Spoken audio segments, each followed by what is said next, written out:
दोस्तों आज इस वीडियो में मैं हार्दिक पांड्या से माफी मांगना चाहता हूं और मैं कहना चाहता हूं साफ तौर पर कि हार्दिक पांड्या माफ कर दो। और माफ किसको कर दो? माफ उन लोगों को कर दो जिन्होंने हार्दिक पांड्या को ट्रोल किया है। आपको याद है कि पूरे आईपीएल में हार्दिक पांड्या की किस तरह से ट्रोलिंग हुई है। हालांकि हमने भी हार्दिक पांड्या का क्रिटिसिज्म किया था, लेकिन वो किया था हमने उनकी परफॉर्मेंस पर। जब भी कोई खिलाड़ी परफॉर्मेंस नहीं करेगा तो उसका क्रिटिसिज्म, उसकी आलोचना करनी बनती है। लेकिन कई लोग हार्दिक पांड्या की जो पर्सनल लाइफ है उस पर अब कमेंट करने लगे हैं। हार्दिक पांड्या की जो पर्सनल लाइफ पर लोग कमेंट कर रहे हैं, उसी के लिए मैं अब कह रहा हूं कि हार्दिक पांड्या इन लोगों को इग्नोर कर दो और इन लोगों को माफ कर दो।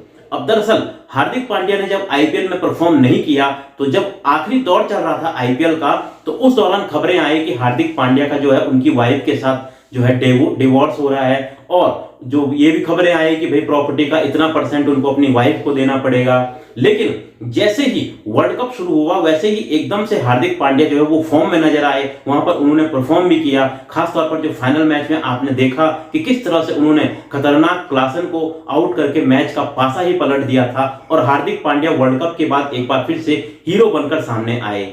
और उसके बाद जैसे ही जो हार्दिक पांड्या की जो डिवोर्स की खबरें थी वो कम होने लगी, तो लोगों ने कहीं ना कहीं ये कहा कि भाई हार्दिक पांड्या ने ये जो है एक स्टंट किया था, कोई डिवोर्स नहीं हो रहा था, आईपीएल में उनकी परफॉर्मेंस अच्छी नहीं गई, तो उससे ध्यान भटकाने के लिए उन्होंने डिवोर्स वाली बातें सामने की हैं।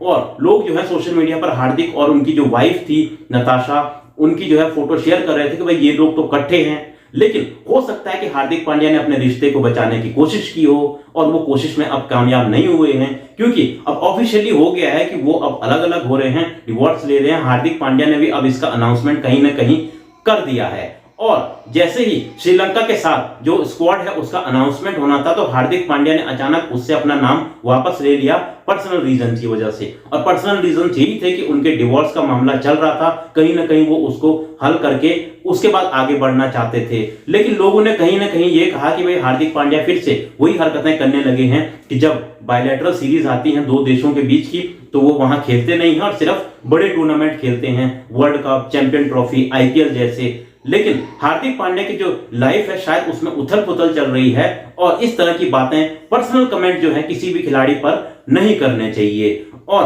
हार्दिक पांड्या जो है निश्चित तौर पर इसके से जो है अब उबर के ये सारा मसला जो है सुलटा के एक बार फिर से वापसी करेंगे। और इस बार जो है हार्दिक पांड्या मुझे लगता है कि कहीं ना कहीं तगड़े बनकर लौटेंगे और हार्दिक पांड्या एक बार फिर से देश को बताएंगे कि जो पर्सनल लाइफ में उनके साथ हुआ है उसका जो असर है वो अपने क्रिकेट के कैरियर पर नहीं पड़ने देंगे। और एक बार फिर से वो बेहतरीन परफॉर्मर बनकर, हीरो बनकर, क्रिकेट के हीरो बनकर सामने आएंगे, ये मुझे उम्मीद है। और इसीलिए मैं हार्दिक पांड्या को कह रहा हूं कि इन लोगों को इग्नोर कर दो, इन लोगों को माफ कर दो और आप सब कुछ जो है अपने पर्सनल लाइफ में उसको सुलझा कर एक बार फिर से मैदान पर वापसी करो और अपनी परफॉर्मेंस से ऐसे लोगों का मुंह बंद कर दो। तो फिलहाल आपको क्या लगता है, क्या क्रिकेटर्स की जो पर्सनल लाइफ है उस पर हम लोगों को कमेंट करना चाहिए? जो उनकी क्रिकेट की लाइफ है उसमें अगर वो परफॉर्म नहीं करते हैं क्रिकेट में मैदान पर, तो उस पर तो क्रिटिसिज्म करना बनता है, लेकिन क्या पर्सनल लाइफ पर कमेंट करना ठीक है? आप लोग भी अपनी राय कमेंट बॉक्स में दे सकते हैं।